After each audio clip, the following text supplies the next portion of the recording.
अस्सलाम वालेकुम रहमतुल्लाहि व बरकातुहू। उम्मीद है कि सभी खैरियत से होंगे। आज हमारे पास टोयोटा प्रियस 2007 मॉडल आई हुई है। जैसा कि आप देख सकते हैं, इसका जो ये पैनल लगा हुआ है, इसके ये बटन काम नहीं कर रहे। तो ये जो स्क्रीन है, इसके ये बटन काम इस साइड से नहीं कर रहे, दूसरी साइड पे बटन तो काम कर रहे हैं।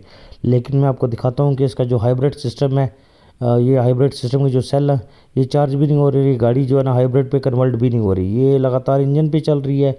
और ये इसके सेल यहाँ पे शो भी नहीं हो रहे कि ये चार्जिंग सेल हो रहे हैं या नहीं हो रहे।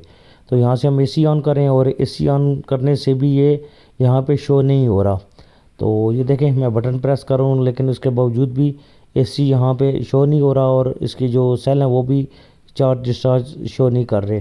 तो ये हमने स्कैनर का, स्कैनर पे आप देख सकते हैं गेटवे सिस्टम में कोड आ रहा है, एवीसी लाइन कम्युनिकेशन का एरर आ रहा है। तो ये गेटवे सिस्टम जो है, इसको हम चेक करेंगे, इसकी वायरिंग को तसल्ली करेंगे।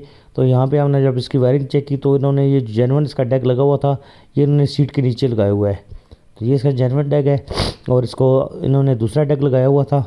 तो इसका मेन जो इशू निकला है, इस डेक की वायरिंग का इशू था। तो हमने वायरिंग ट्रेस की, वायरिंग ट्रेस करने के बाद ये देखें, इसने उन्होंने यहाँ से वायरिंग लेके वो नीचे गए हुए।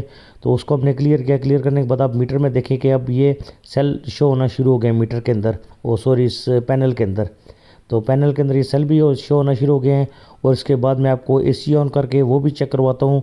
अब एसी भी हमारा ऑन होना शुरू हो गया स्क्रीन के अंदर। यहाँ से हम फ्रेश एयर की जो है वो लोकेशन चेंज कर रहे हैं और स्पीड मीटर, सॉरी इसकी जो ब्लोअर की स्पीड है वो भी हम चेक कर रहे हैं।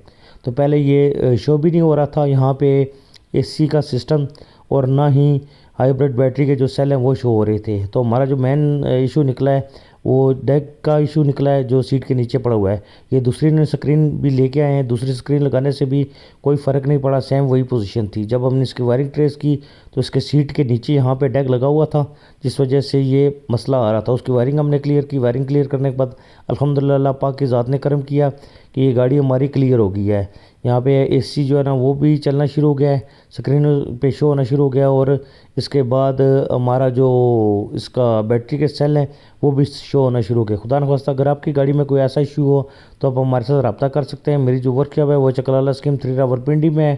तो इसका हमने वायरिंग रिपेयर किया। वायरिंग रिपेयर करने के बाद हमने इसका जो चाइना वाला डेक लगा हुआ है, ये जो स्क्रीन लगी हुई है, इसको हम लगाएंगे और जो जेनुइन इसका डेक लगा हुआ है वो भी सीट के नीचे हम फिट करेंगे।